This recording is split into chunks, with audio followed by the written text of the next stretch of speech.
What was the original evil? Dear God, I hope not. Don't look up.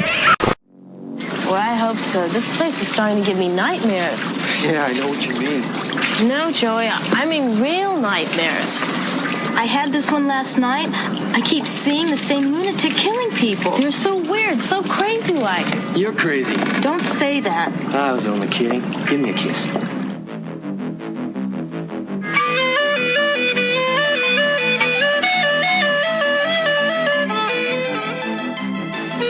Paulie, are you in here? You're not supposed to be playing that flute. Now give it to me. Paulie?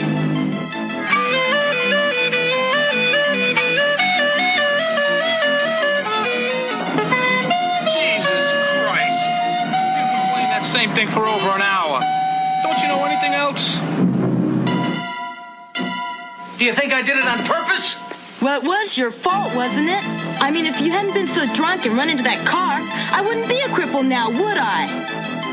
In any case, do we have that donor's name and address on file? We do, Doctor.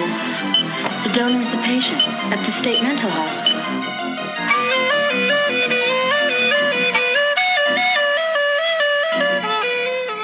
Anything else?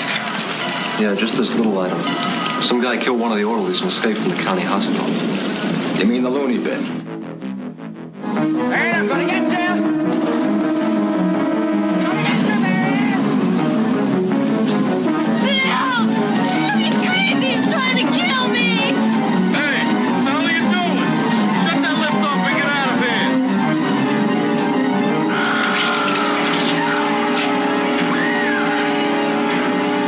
This is Kurt Rector from House of Death, and you're listening to The Hysteria Continues.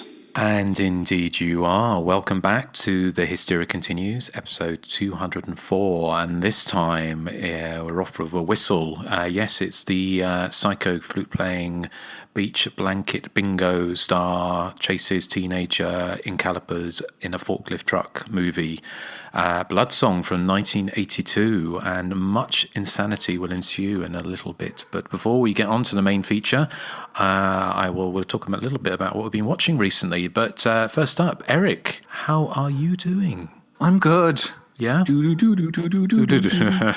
did enjoy the excessive flute. Excessive flute, yes. Yeah. Well, it does feel like that flute has been played about 1 million times throughout the movie. So I apologies if it's burnt into your eardrums, but I'm sure it will be by the end of. If it's not already, it will be by the end of this show. So, Nathan, what kind of instrument do you like playing with? That sounds like it's a double entendre. I've never been in band. Well, no, I was. Here's my funny story about band. I was in band in the 7th grade, and I played the French horn. Yeah, I'm sure you did. How dare you? And I was playing some common song, and this girl walked in and she was bringing a note to the teacher, and she just kind of looked at me and looked at the teacher, and the teacher was like, "Oh, he's playing, so and so," and she's like, "Oh, is that what that was?" And so that was the end of my career in band. Children can be so hurtful. Yeah, but she was right. We can. Thanks, Erik. Joseph, how about you? Are you? Do you like to get your lips around an instrument of an evening? No, but I do like to listen to a good old-fashioned Blood Song coming down in 3-part harmony. But don't we all? And of course, Erik, you were talking off air about tooting on a pink oboe. You were. You put words in my mouth. Well, it's not the only thing put in your mouth, but I've got nuts in my mouth at the moment. Oh my goodness me! Oh, penis. So penis. No, penis. Peanuts. Penis. Oh my goodness. Okay, right. Before this descends into even more of the Hysteria Continues, what have we been watching recently? Nathan, do you want to go first? What have you seen anything you'd like to tell us about? I'm very sad to admit that I don't really feel that I've seen anything new of note, and I'm very saddened by that. I've just been so busy. Well, that's okay. That's okay, Nathan. So, let's move on to Joseph. I am in the same boat as Nathan. I have not watched anything new this week. I've just been so busy. Oh, my goodness. What about Erik? Surely you've watched something. Not horror, no. Again, I've been busy. I watched the Lego Movie too. Right. Was that horrific? No, I thought it was really good. Okay. It's set in space. I like space. Okay. Is this really our recently seen? Yep. Wow. Okay, that's why people tune into the show. So, but I will come to the rescue in so much that I have seen a few movies. What I did watch was just recorded our top 3 from 1984, and I had to watch all 3 of those films again because I couldn't remember anything about them. So I'd watched those, but you can hear about them on our Patreon top 3. And the only other film I watched was Bloodsong. So I did watch some films, but we have discussed them all already. Okay. I guess in a way, I kind of watched. I've watched a couple of video store documentaries, and I guess I'll mention that just because I love the video store, and I wish if I could time travel, it would be to go back, not to kill Hitler. It would be to go back and get all the movies that I really wish I would have at the video store. So there's that. They should make a movie about that, about you ignoring killing Hitler and going back and finding a copy of Night of Horror at your local video store. We needed that. We needed that Holocaust. We needed that Holocaust. Forget that. I didn't get that copy of Screams of a Winter Night when I should have. So I need. Oh, Joseph. It's kind of the Hysteria, very controversial. The Hysteria continues Back to the Future. This could be our very last episode. I think it could be, yes. So, okay, well, I have seen a few things. I watched actually, on last episode we talked about Midnight Kiss. I think it's a Hulu original on Into the Dark. I think you mentioned it, Nathan, didn't you? I think it was Nathan. Did mention it. You did, yes. I watched that and I quite enjoyed it. It was good, but it was a kind of a gay themed slasher. I kind of guess all of the characters were gay, apart from the one woman who was their friend, who go away for New Year's Eve at a remote place and start getting bumped off. Well, you could term it that, but I wasn't going to say that, Erik. But anyway, they get being bumped off by someone in a kind of gimp mask, I kind of guess. And there were bits of it I really liked. I thought there was 20-minute section at the end when they were running around this big house being chased and trying to work out who the killer was, which I thought was very effective.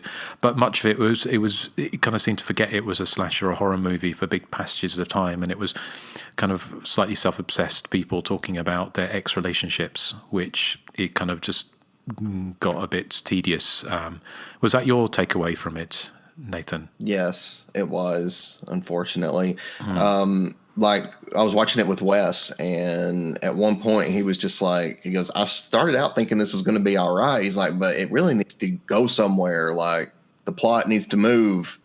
That is the number one fault with a lot of those Into the Dark films, is that the plot, they typically have pretty good setups, but they just go nowhere with them.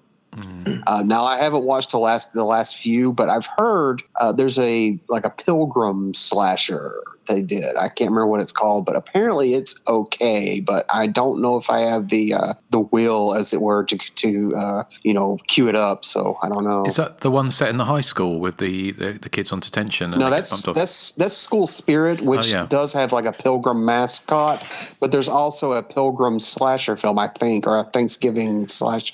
I could be mistaken. It's just called Pilgrim. It's just called Pilgrim. Yeah, I haven't seen it, but I've seen it advertised. Yeah. Okay. But Justin, there was one character in Midnight Kiss who was unbelievably annoying. Did you find this character particularly annoying? Well, there was a few of them. Which one were you thinking of? The self-obsessed one. Well, they're all self-obsessed. The friend, the one that gets killed early on. Oh, the kind of Jeffree Star or whatever his name is, like the kind of the beauty sort of the one taking selfies of himself. Yes. Yeah. Well, I thought the gore in it was fairly extreme in some ways, and also I kind of liked the fact that they did the turns.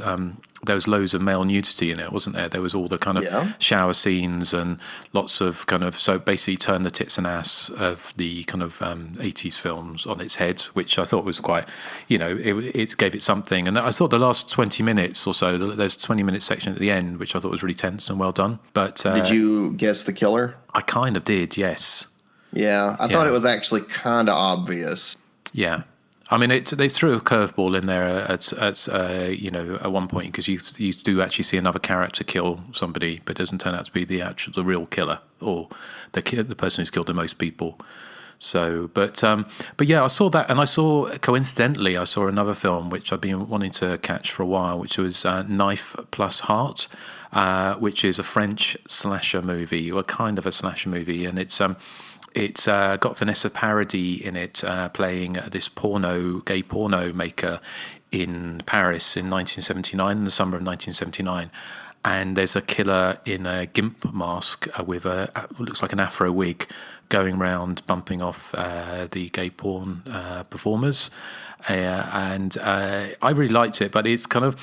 See, this is the kind of film that I imagine might annoy Erik in so much it's kind of it's very, very French in so much it's quite lyrical. It's a bit, if you imagine Jean Genet made a slasher movie, Erik, I know, so it's quite arty, but it had some some good gore in it, and it was they actually did a lot of the period setting pretty well, and apparently it was based on the real story of, there was one of the biggest gay porn filmmakers in France in the late 70s was a woman, so it's based on her life.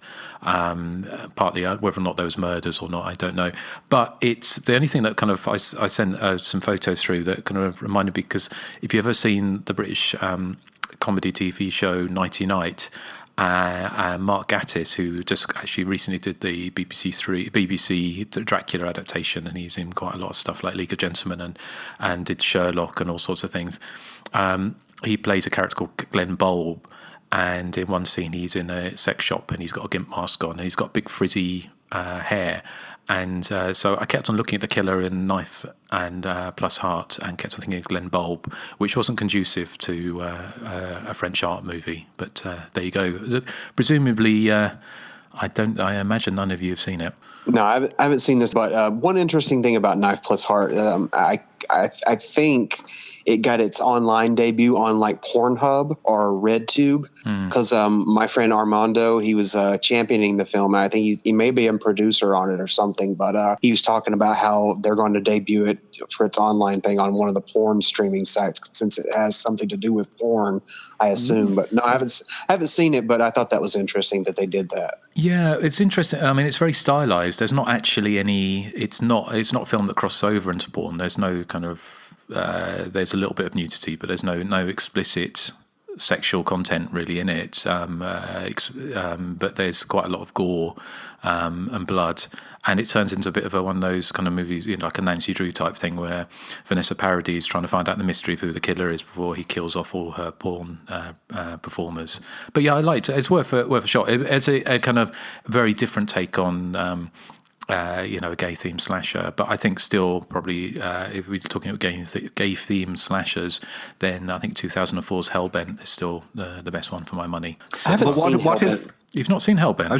No. I was just going to say I haven't seen Hellbent since it came out, and I don't really remember much about it, so I'd like to see it again. I just wanted to know what the solution to the equation Knife plus heart equals what? What does it equal? Death, I can imagine. I don't know. I was thinking underpants. Well, it could be, or a baguette. Is that your pantaloon joke of the week? Yep, it's my surreal joke of the week. Surreal joke of the week. Let's find something surreal. How about? There you go. That's very French. Imagine you driving down the street with a string of onions around your neck. So, okay, well, that was that. And the other film that I did spent quite a lot of time with in the last week was a film I just reviewed for Hysteria Lives, which is Murder Rock, Dancing Death, which is... Paranoia is coming your way. Which is Lucio Fulci's 1984 Slash Dance, which apparently was an AKA for this film, although I never actually found any proof that was ever released under that title. But it's...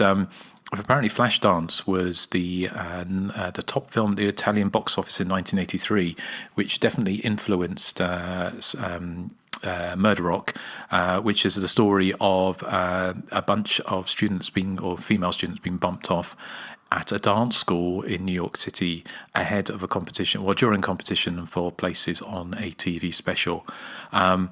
bizarrely, I think it was one of the films I had seen quite a few years ago, and I remember not liking it, partly because when you think of Lucia Fulci, you think of, say, severed, basically eyeballs being gouged out by splinters, vomiting up intestines, little girls' heads being blown off with guns and things like that. And this is completely the opposite in so much the violence is, and the killer uses an ornamental hatpin to kill his prey in this after chloroforming his victims, and you literally have a trickle of blood. That's the only gore in the whole movie. So very very anti kind of what he was doing before. But apparently he said at the time he thought the age of the hyper violent gory movie was over. And I think obviously New York Ripper was his from a couple of years before, was probably the height of his goriness. So it's a fun movie, but it's not a great movie. It's not a great. It's very muddled, and it's got very huge plot holes. Doesn't make a huge amount of sense. I don't think it was him firing on all cylinders particularly. I think he was a little bit out of his comfort zone.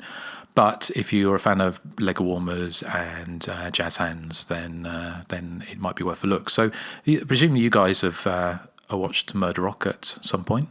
Yes, and I love Murder Rock. I think it's a lot of fun. It's one of my favorite Fulci films, probably for the reasons that he kind of sidesteps doing everything that he always does, and he does something completely different, and that's why it works.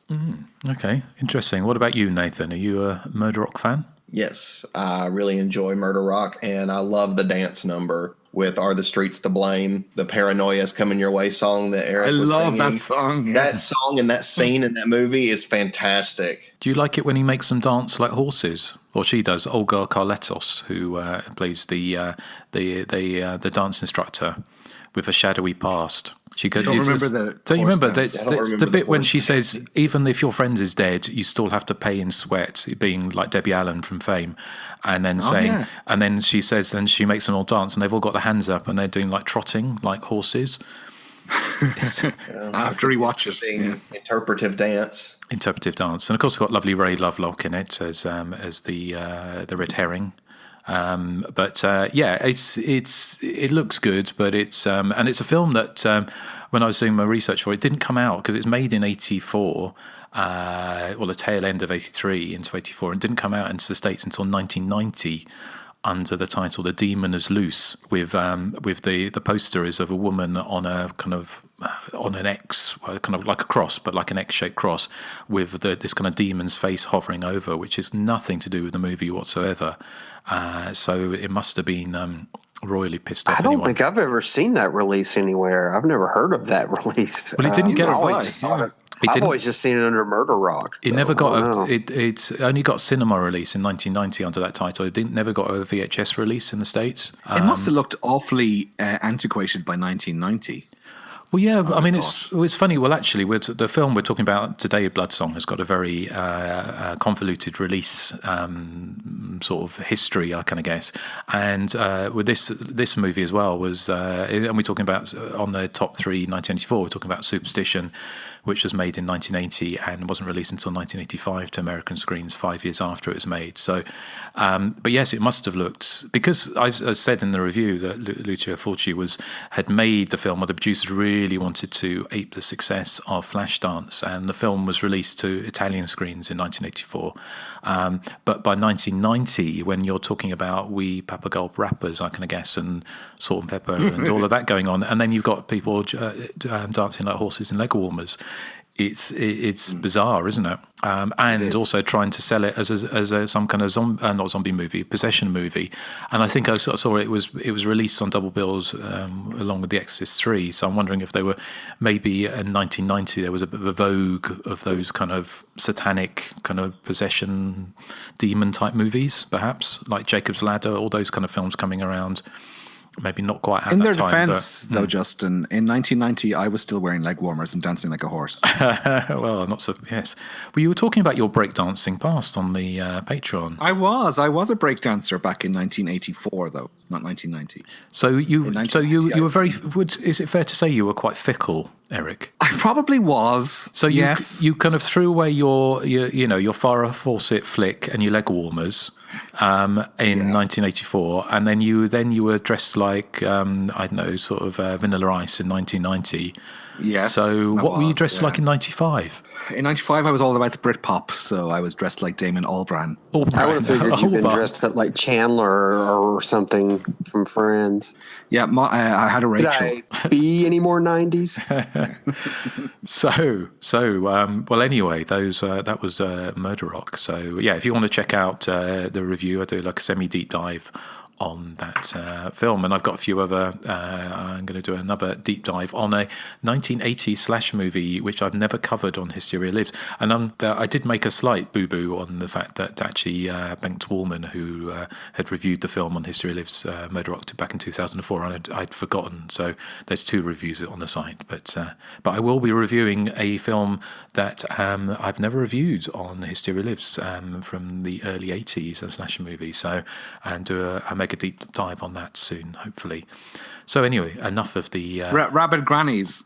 No, it's a film that actually it's a film.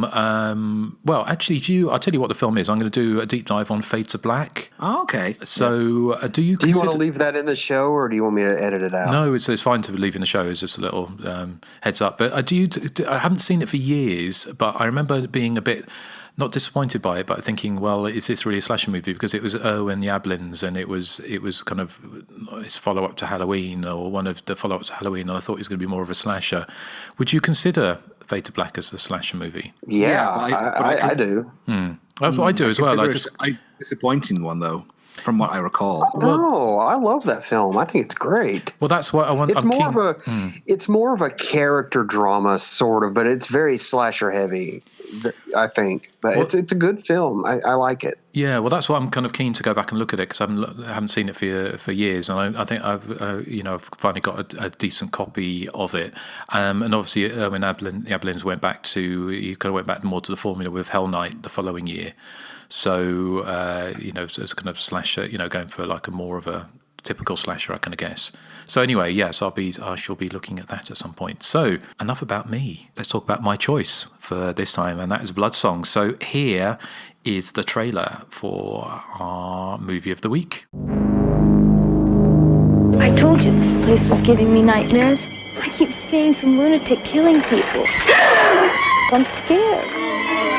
You're crazy. Don't say that. Multiple fractures left leg, severe concussion, blood type O positive. That's rough to come by. Do we have a sufficient supply? Yes, doctor. Do you think I did it on purpose? If you hadn't been so drunk and run into that car, I wouldn't be a cripple now, would I? The donor is a patient at the state mental hospital. Some guy killed one of the orderlies and escaped from the county hospital. You mean the loony bin? That's in Corvallis County, right? Out of our jurisdiction, right? Hey, where you headed? San Francisco. Jesus Christ. You've been playing that same thing for over an hour. Don't you know anything else? I told you my daddy made this for me just before he died. You're just like all the rest. They tried to take it away from me too, but I got it back. Hi. Hi. Where you headed? Stanford Bay. You going that far? Well, I guess I can get you there. Hop in.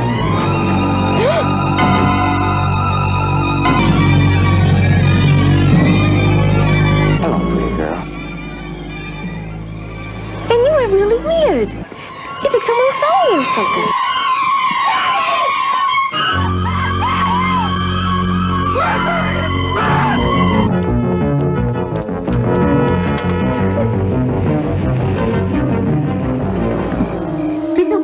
I see you.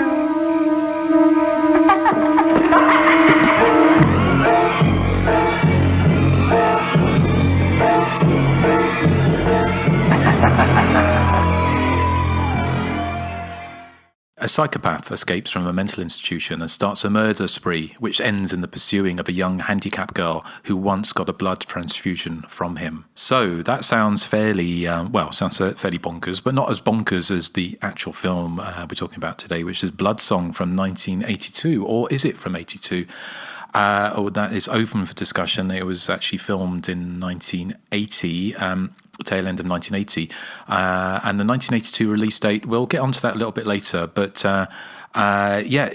this is a completely crazy movie. I think it's probably one of the strangest, oddest slasher movies of the early 1980s, which borrows very, very heavily from John Carpenter's Halloween, via, I kind of guess, the eyes of Laura Mars, perhaps.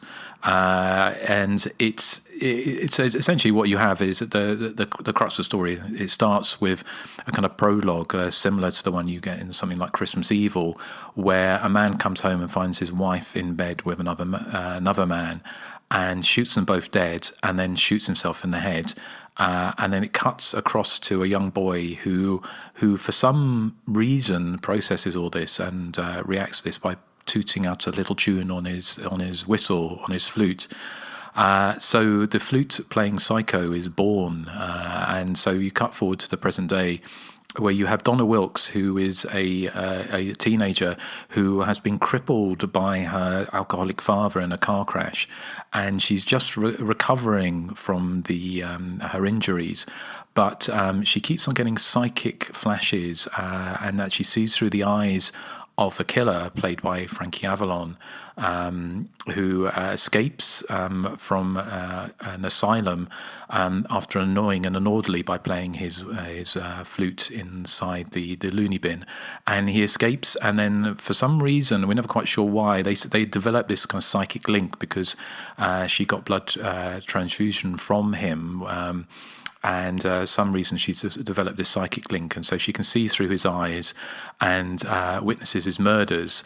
So there's lots of scenes, certainly on the first part of the movie, where Donna Wilkes kind of stares boss-eyed at the camera, and then you get that very 80s kind of pop video style, early 80s pop video. Everything goes polarized and it kind of zooms in on her eye, and then you see the atrocities of Frankie Avalon as he travels across country, bumping off people who kindly let him hitchhike, and all kind of various things on the way to Stanford Bay, where she lives with her alcoholic father and her very sympathetic mother.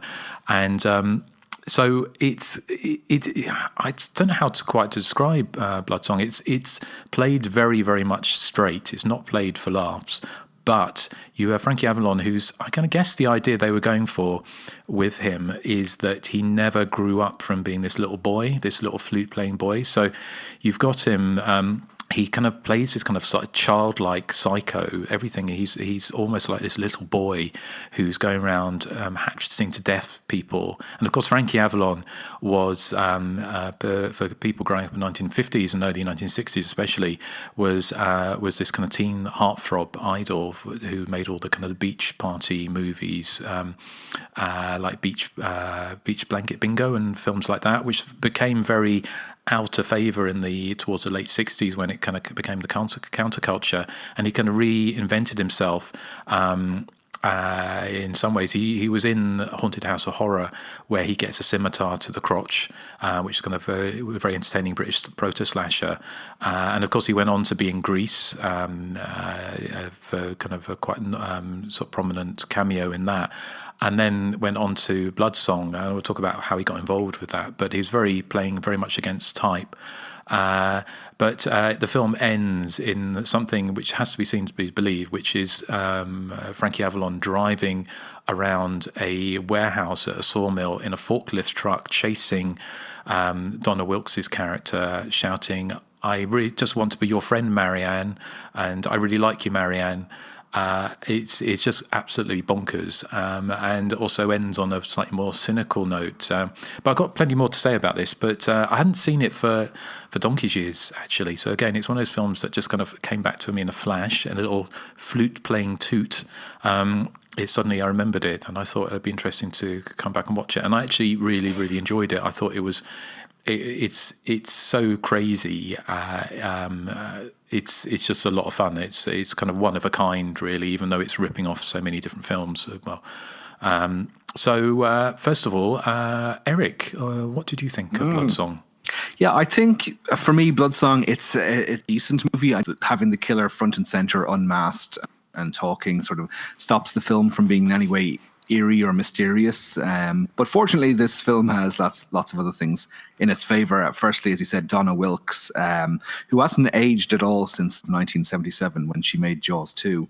When she was the hysterical Jackie. So for that reason alone, the fact that she hasn't aged until this film was made before 1982, because she's sporting the same pudding bowl haircut as well as she did in that movie. Secondly, you have Frankie Avalon, as his gimmick is that he can't stop playing with his flute, which for once is not me making smutty innuendo. I can actually say it and mean it this time.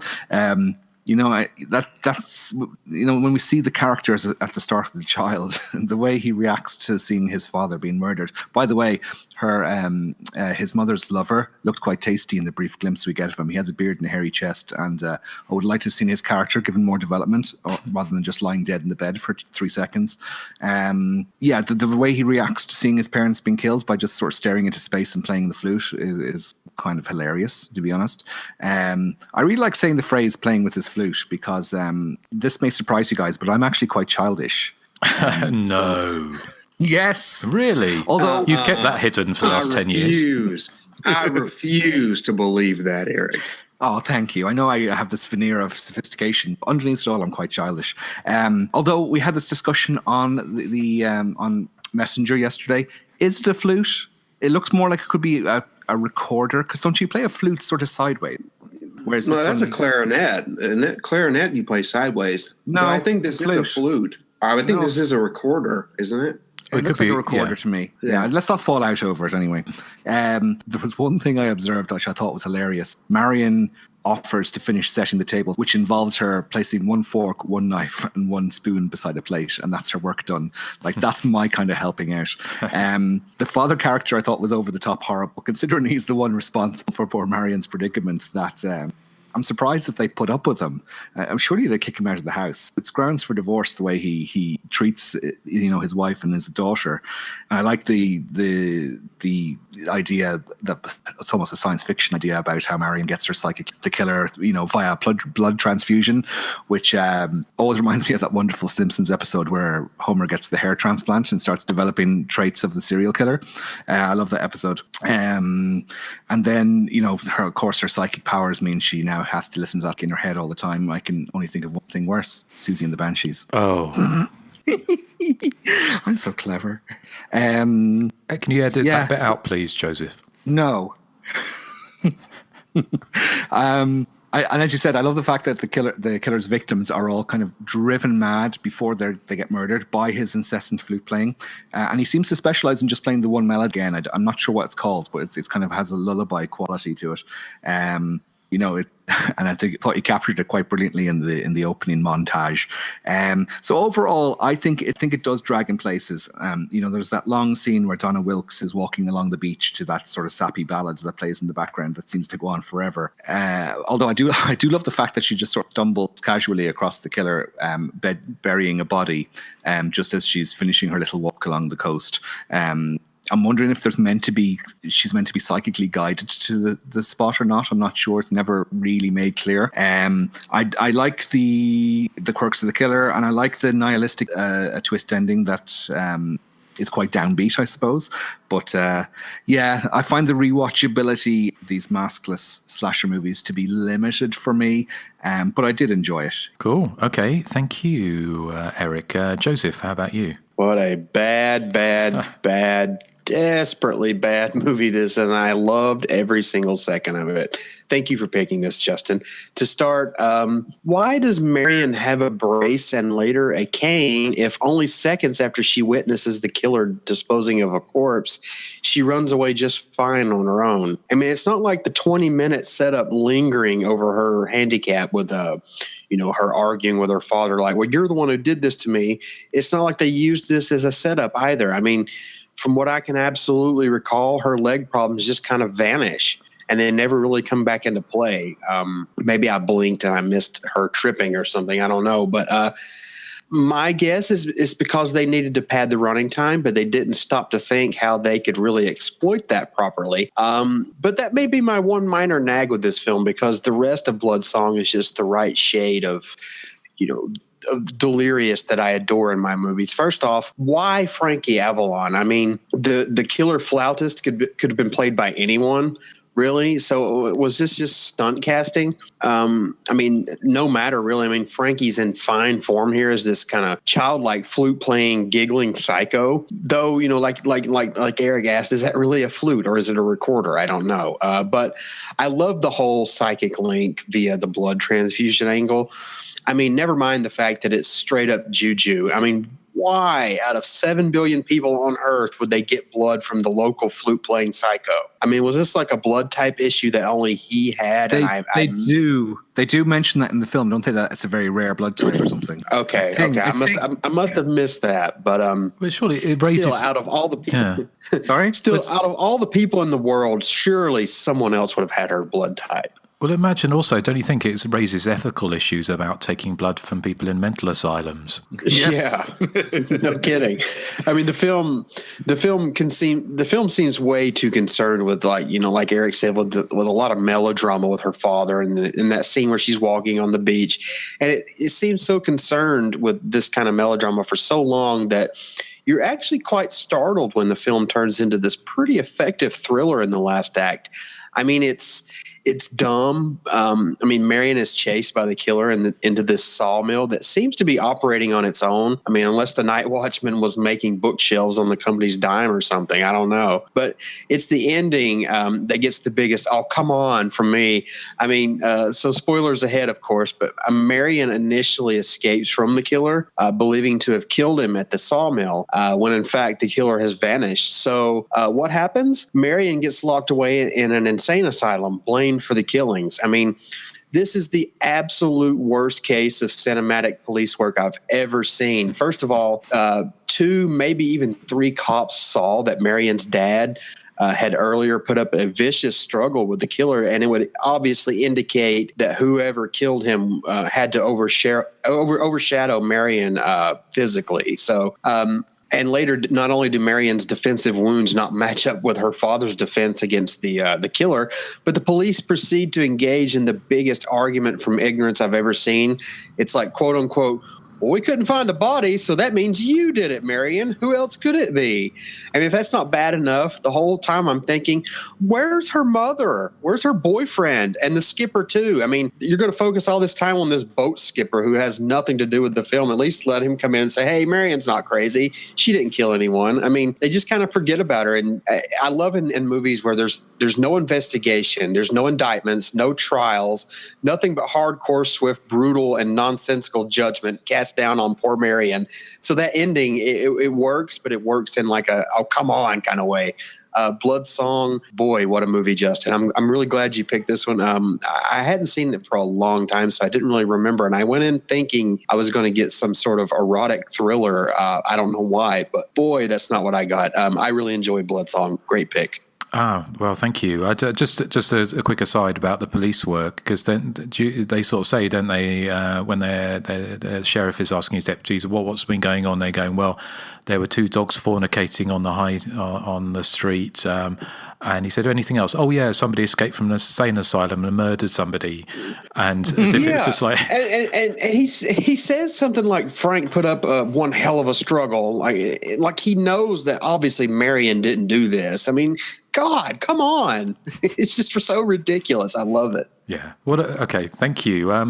Nathan, what about you? I felt really bad for the motorist, because he was nice enough to pick up the hitchhiker and he had to listen to him play that same song for over an hour. And you think that, he thinks to himself, this is about as worse as it could get. And then he gets a hatchet, for his trouble. All because he just dared to, criticize his singing or his flute playing. I mean, come on, man. The final chase scene, I think, is awesome in the lumberyard area. I think it's fantastic. It's maybe one of the only slasher movies I've seen where the killer menaces the final girl with a forklift. But I loved I love Donna Wilkes anyway. I loved her in Angel and Jaws 2. I thought she was great in this one. And I thought Frankie Avalon actually was good as the killer, honestly. It's funny because Justin's review for this, the first 2 words are, oh my. And I thought that was a pretty accurate description for what's to follow, but it's a funny movie, maybe unintentionally funny at times. Like Joseph, I thought the ending was so unbelievably ludicrous. And you guys know, normally I prefer happy endings. And this one, it doesn't really have one, but it's just so unbelievably ridiculous that I couldn't even dislike it. So I really enjoy Blood Song. I think it's fantastic. And that song that Joe quoted in the beginning, like coming down in 3-part harmony, every time I hear the title Blood Song, I think of that.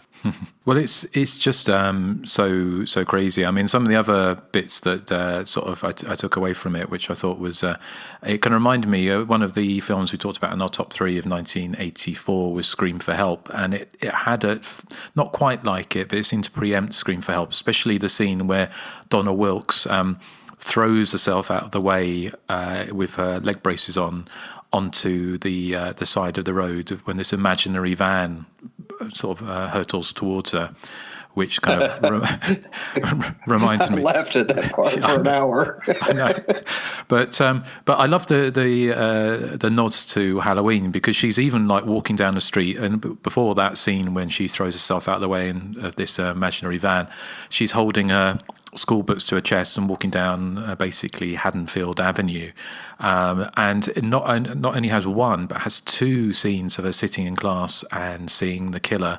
One of them out the window in the van opposite, which is a direct lift from Halloween, and Laurie Strode in the classroom, and the other one was her having a psychic vision of the killer while she sat in the classroom.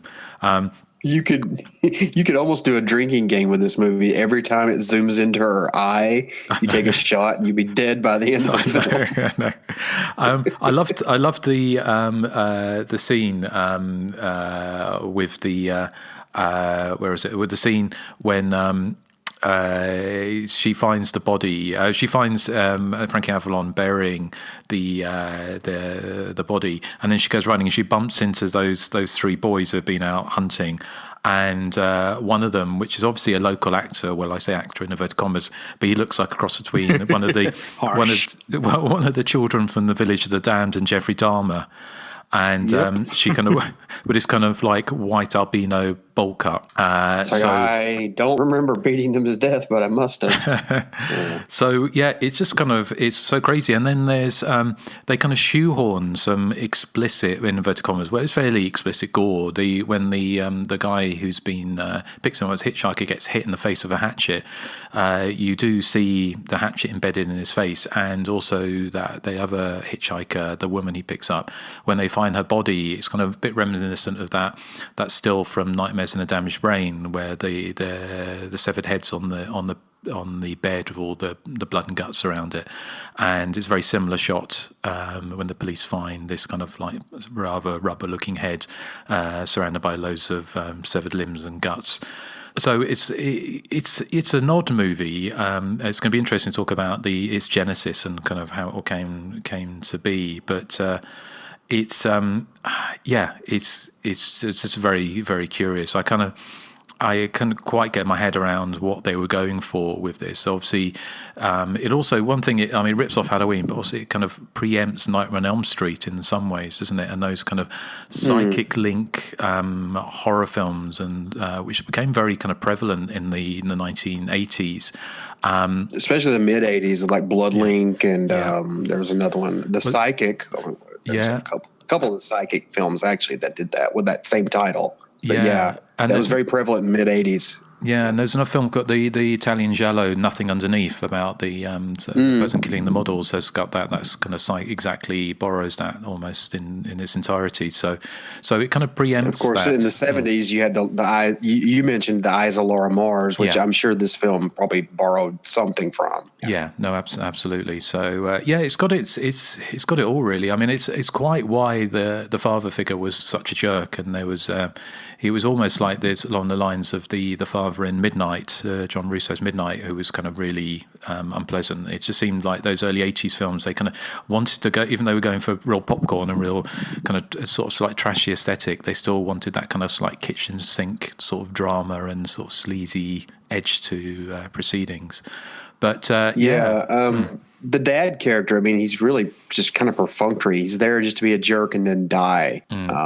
One thing about this film is like, I appreciate the quickness. I mean, it's a very quick film. I mean, it goes by. There's never a boring moment. However, you know, like I was saying, I missed the part about the blood type. So I think maybe the movie, if it has a fault, it maybe moves a little too quick. And some of the stuff like the blood type or, you know, the important things that have to do with the plot kind of get overshadowed maybe a little. Yeah.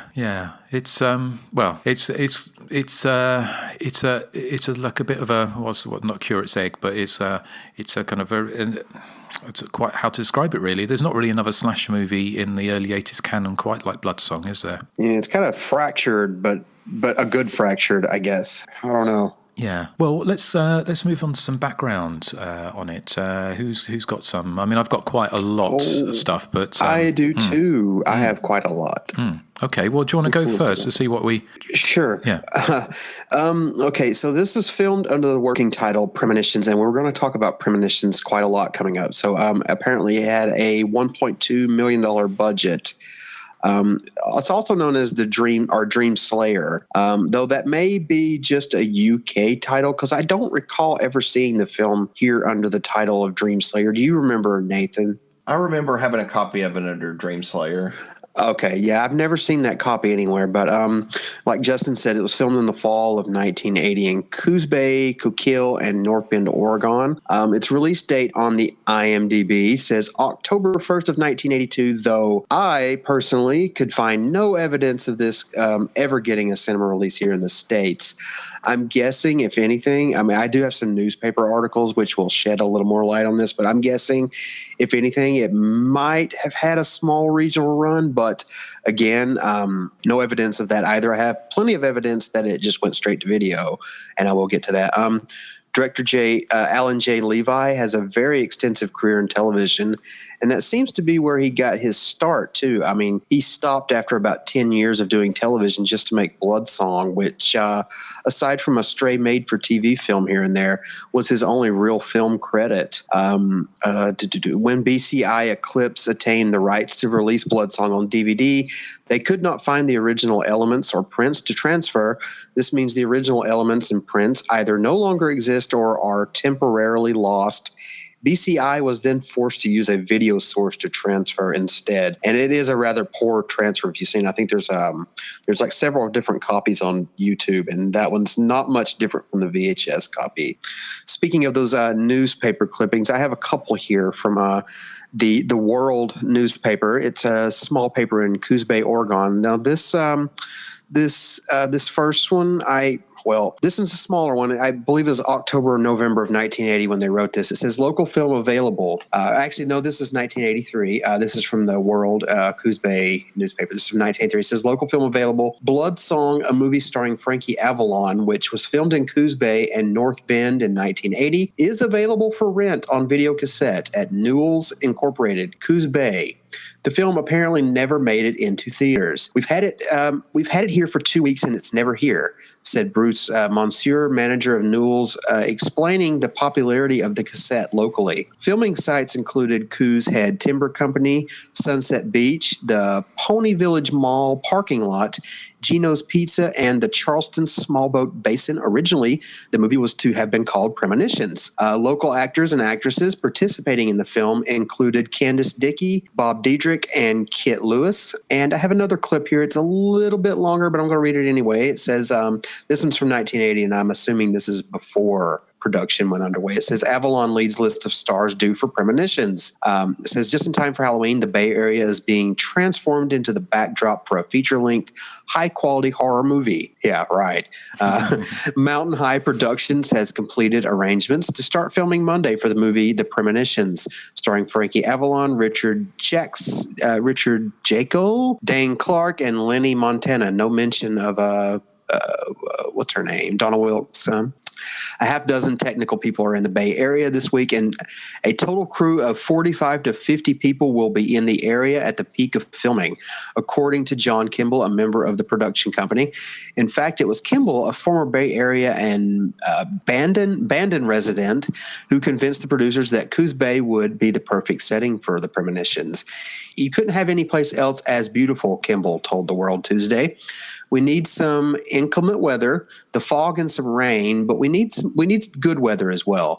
The filming will take advantage of several Bay Area locations, including North Bend High School, St. Catherine's Nursing Home, the Charleston Boat Basin, and the Coos Head Timber Company mill at Bunker Hill. That's the big sawmill finale. Everyone concerned is extremely appreciative of the cooperation and help local businesses and local people are giving us, Kimball said. They are cooperative with good reason. The film has a budget of $1.2 million. We will spend the bulk of that right here in salaries and services, he predicted. This is going to boost the economy considerably. And will local folks be included in the cast? All the major casting is done, Kimball reported. There will be some local people used. The arrangements are being worked out now. We will be getting word out as to how that will be done. In other words, don't call Mountain High, they'll call you. The movie is based on a short story by Joseph Schenck and has been adapted for the screen by Schenck and co-producers Frank Avianca and Lenny Montana. The production manager will be Russ Vreeland. The director is Alan Levi. Kimball said Mountain High hopes to have the location filming in the Bay Area completed in 22 days. If the film proceeds on schedule, it will be released worldwide next spring. Kimball is Mountain High's financial consultant and is helping with the location production. According to Warren Merrill, the movie production coordinator for the Oregon Department of Economic Development, The Premonitions is one of 2 feature films being produced in Oregon this fall. The second is a volcano-oriented story being filmed on Mount Hood near Portland. And I wonder what that is, could have been, because I know you are a big disaster movie fan, Justin, but they could just go on to say, Jacob, Merrill pointed out, was involved in the filming of Sometimes a Great Notion on the Oregon coast several years ago. The last production in the Bay Area was turned into a television miniseries called The Contender, shown last spring on a major network. And that's all the background I seem to have on Blood Song. Okay, well, thank you. I know Just Before Dawn was filmed around there at that time as well, because that was filmed in Oregon. And I saw some newspaper article was referring to The Premonitions, aka Blood Song, and also Just Before Dawn, saying I think it filmed before Blood Song. But before I get onto any other background, Nathan, do you have anything for us? No. Okay.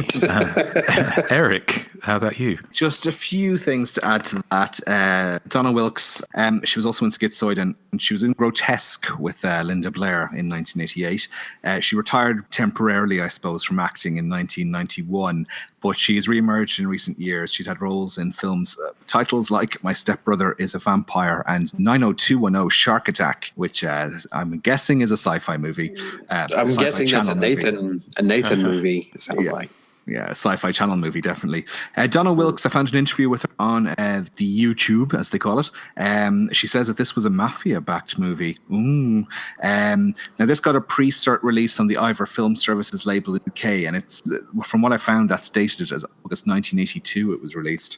Now, it has a very generic cover of a sinister-looking Frankie Avalon draped in shadow.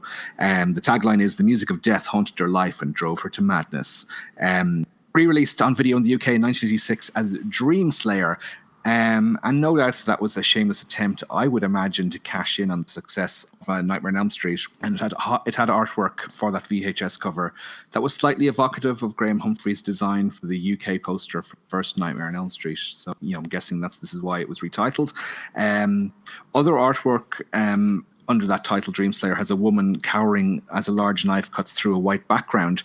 And this one has the tagline, "Only she could hear the haunting melody from beyond the grave." I don't know the melody is from beyond the grave, really. That's very misleading. But it is. I like it's not haunting either, is it? The melody. There's no melody. It's not really a melody or haunting. No, that's true. The only other thing I have now that, Justin, you discovered this, I have to give you credit for that. There's a German VHS which has the most laughable cover because it has this big muscle Mary barbarian type wielding a chain and an axe, and his bountiful muscles are bursting forth through his shirt. And what the hell that has to do with Blood Song, I have no idea. It makes it look like kind of as I said, maybe like one of those barbarian movies that were prominent in the 80s, like Beastmaster and Conan and those. It's just it's the strangest decision to put that as the cover art, because it doesn't sell the movie at all. Yeah, very strange, very German.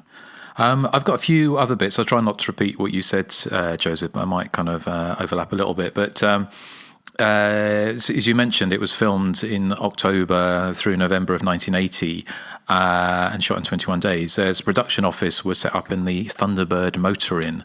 And I think you also mentioned that the local press were crowing because apparently it was quite a depressed time in the local economy, so they were looking forward to money being brought in. Apparently they built a 40-foot self-contained shooting unit locally, and as you mentioned, it was shot. They shot some of the film in a nursing home, and that was, I think, doubling as the asylum. At Looney Bin was the nursing home. As you mentioned, Levi originally wanted the film released in April 1981, which didn't happen. They actually talked about the skipper. The guy who played skipper was a guy called Lenny Montana, who was most famous for being in Francis Ford Coppola's The Godfather in 1972, and he was a character who sleeps with the fishes. So it's also funny that you mentioned about the mafia money allegedly being behind the movie. So even if it didn't have real mafia connections, it was. I wonder how much. I wonder how much of the money that they spent went into the Oregon economy, because I don't imagine they spent all of the $1.2 million there. I mean, I don't know. We'll talk about. Get into some of the release schedule, because if you remember, in the film, it says when it cuts from the 1955 or whenever it was, it actually says 1982 as an on-screen title, doesn't it? So that was dropped in either later or they. So I think that's where the 1982 release date comes from, because it was released first to UK to video in the UK in 1982. But what else I forgot here? It says apparently one of the crew said it's nice for us city folk to come to a place like this and find people really look you in the eye and smile hello. So, and then hit you in the face with a hatchet, presumably. Avalon recalled, because he sort of said he was a bit surprised to be asked to play this. He said that Jimmy Fargo, who was a director who did Every Which Way But Loose with Clint Eastwood, asked him to do Premonitions. And he's quoted as saying, "I read the script and asked, why do you want me to play a killer, a guy who's a slasher, who kills 7 people, who's a psycho, who's a nut? I'm a beach party guy. I play light comedy."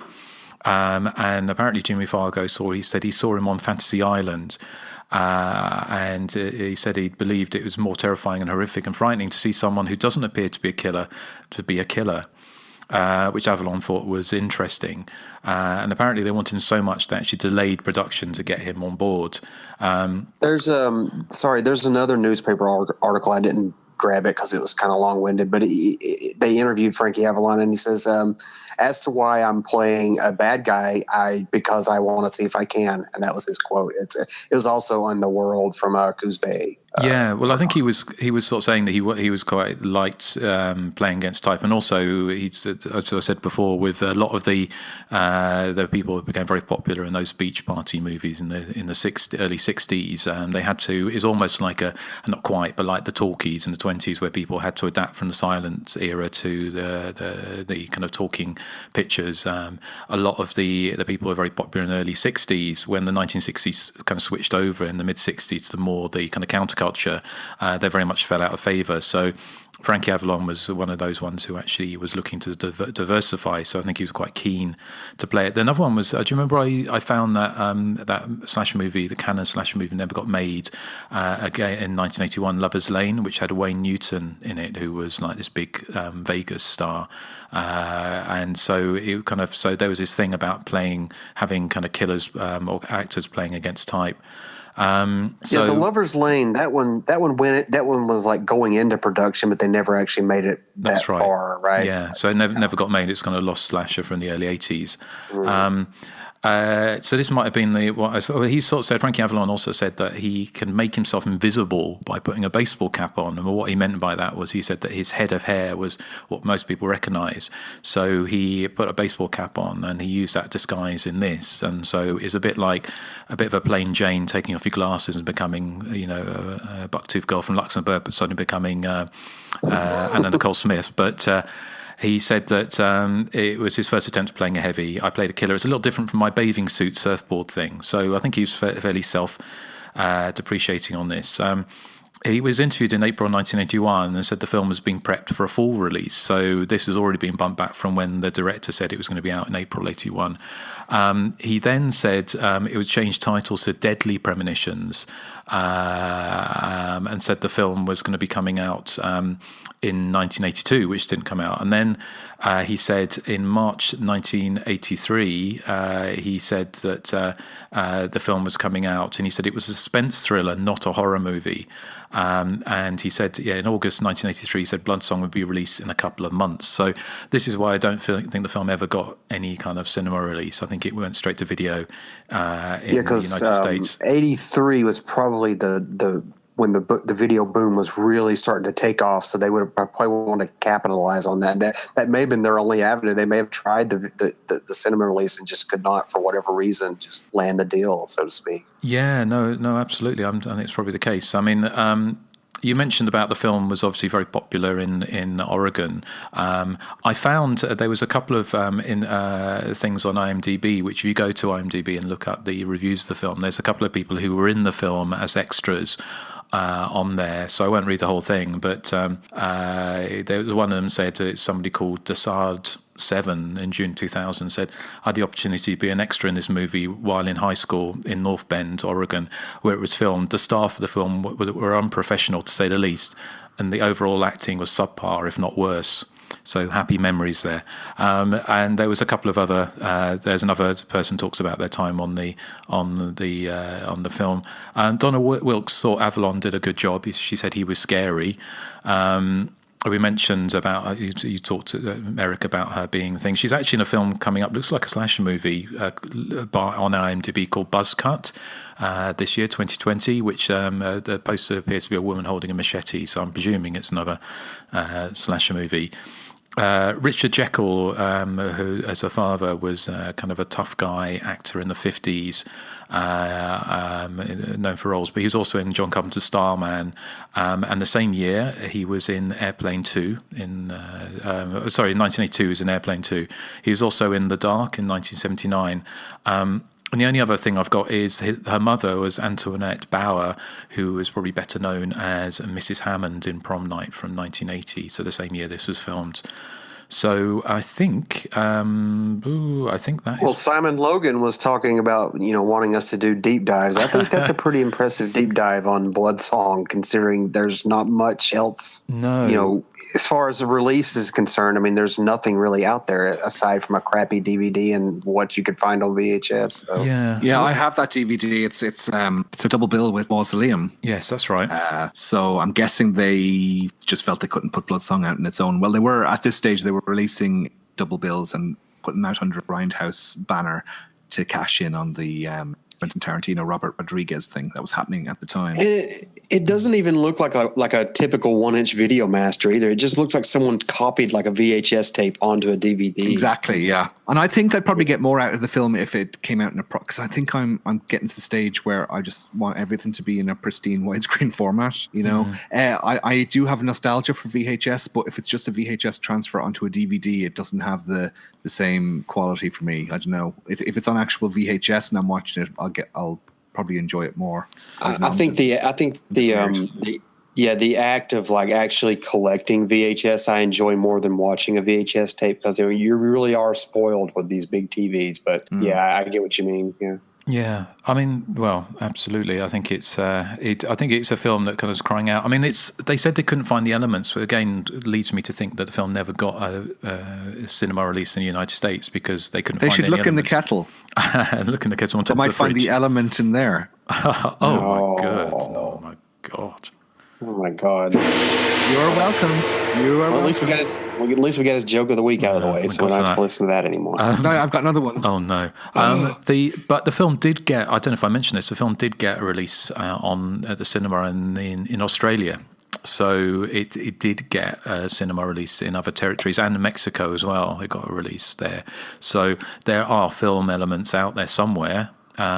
But it depends whether or not anyone's going to want to dig deep enough to find them. So, Hello Arrow or Vinegar Syndrome or 88 Films. Someone should. I think it's a fun movie. It deserves to be on Blu-ray. There's certainly a lot worse on Blu-ray. Well, we've got enough information to do a decent commentary track for it. So, if someone finds it, so if you're listening, absolutely. So, okay. Well, I think we've kind of wrapped up Bloodsong, which means that unfortunately, it's probably time for this. It's my joke of the week. It's so fantastic. What do you call a 50s teen idol rolling down a hill? A Frankie avalanche.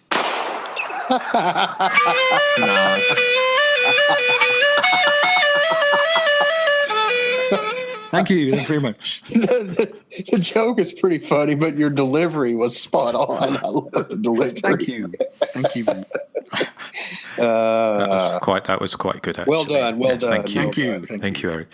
Well, okay. Well, so what kind of feedback or what did our dear listeners think make a Bloodsong, Joseph? Well, out of 39 votes, we polled a bunch of people on our social media accounts. Out of 39 votes, 83% enjoyed Bloodsong. I imagine this is one that not a lot of people have seen because it's not been properly released. But our listener of the week is Scott Harn. He says, such a strange movie. The concept was likely better than what was ultimately produced. Frankie Avalon as the killer, playing a flute no less, just leaves me with so many questions that will likely never be answered. That said, it was filmed in my home state. He must live in Oregon, I think. Yeah. Anyway, so I have a soft spot for it. Plus, it's really so bizarre that it's almost unforgettable. That was from Scott Harn. He's our listener of the week. Well, thank you, Scott. You can find us on Facebook, Instagram, and Twitter, and our email address is either info for general info or feedback at thehysteriacontinues.net. Okay, right. Well, you heard it here first. And now a word from our friends.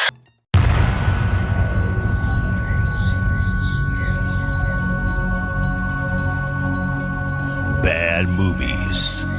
The world is full of them. From low-budget crap fests to downright unwatchable. And only two men are willing to watch them all. So climb in and take your seat. This is Short Bus Cinema.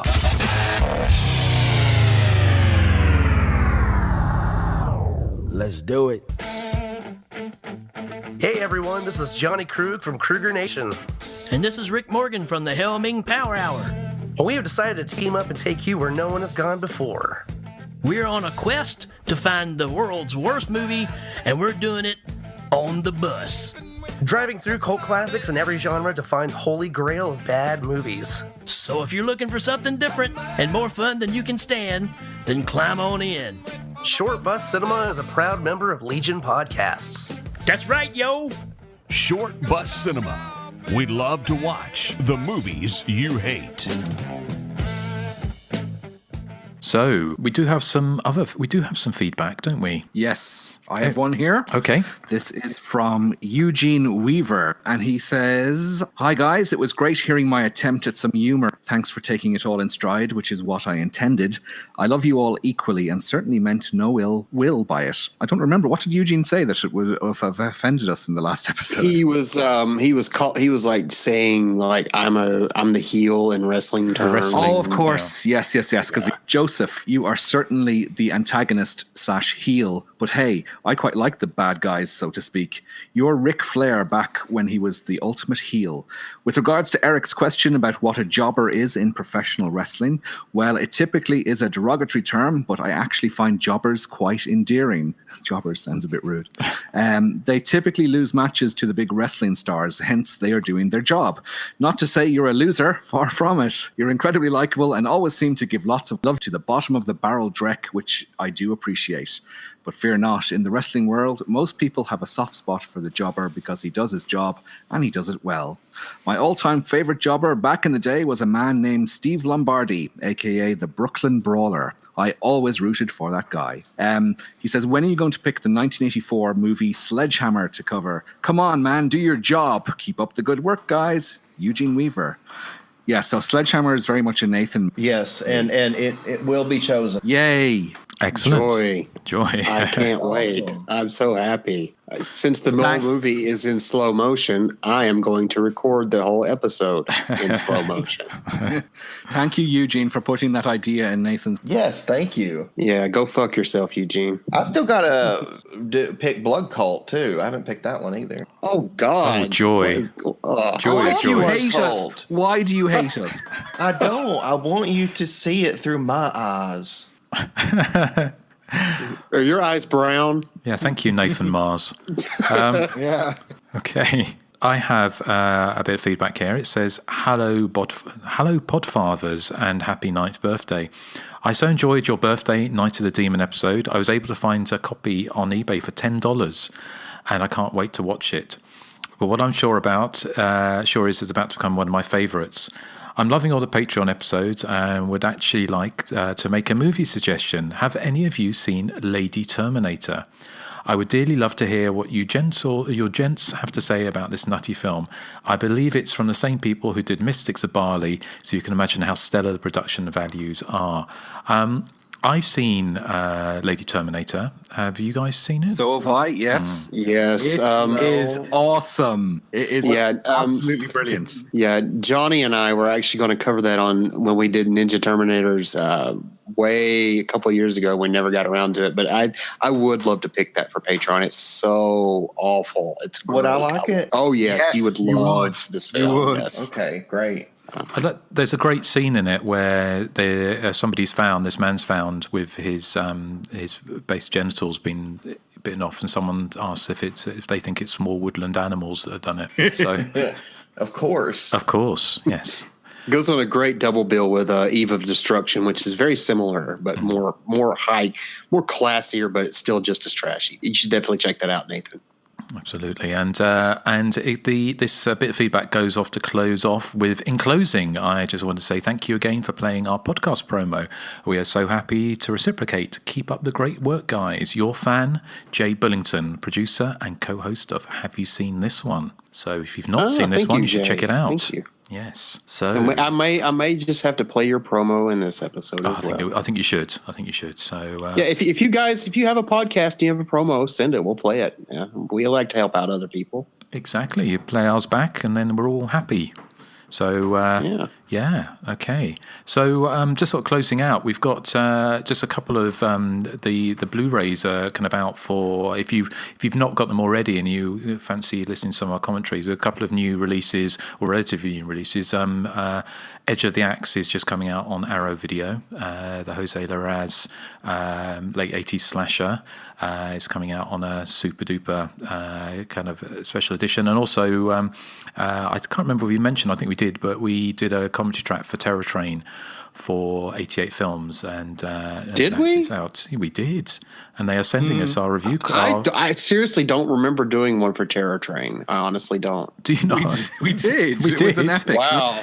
That was a long time ago. It must have been, because I just don't remember. You don't remember that being seared into your brain, because that was the one we had to record the end of it. I edit all the episodes. I edit all the Patreon episodes. I edit the commentaries. I tend to forget. They kind of bleed through together sometimes. But this one left a gaping hole, didn't it? Because I remember in our psyche, because it was the one where we had to re-record the last 20 minutes. Oh, yes. That's right. Maybe that's why I've forgotten it. Yeah. Because it was so awesome, we had to do it twice. So, well, the film was awesome. It was just that one was a nightmare to edit. Yeah. So please enjoy that. Yeah, what little there is. There's a lot of blood, sweat, and tears went into that one. So and we'll let you know when we can if we have anything else coming up. But I guess that is anything else left to say apart from, who's It's Erik next time, isn't it? It is me next time. Yeah. So, Erik, are you going to take it classy? Are you going to maybe, I don't know? I'm making it super classy. You might need glasses, actually. It's a classy glasses movie. It's the future so bright. We'll need shades on your next pick. We'll need 3D glasses. Because we're going to see the demise of Freddy. And Freddy's dead. Absolutely the ultimate final chapter. The turnaround I did for part 5, I'm wondering if I'll do a turnaround for part 6. I'm wondering as well. I'm not predicting I will, but because I remember I love Freddy's dead. I remember it being very, very awful. Of course, I remember part 5 being very awful too, and I had a very huge turnaround on that. So maybe I'll find some enjoyment out of this. Yes, surely you will this time. I think I might turn around and throw myself off a cliff. But it's not that bad. It's not that bad. No, it's actually a lot of fun if you are in the right frame of mind. Well, I haven't seen it since the cinema when it came out at the cinema. It's another one of my one of those disappointments at the cinema. But I'm willing to give it another go. Who knows?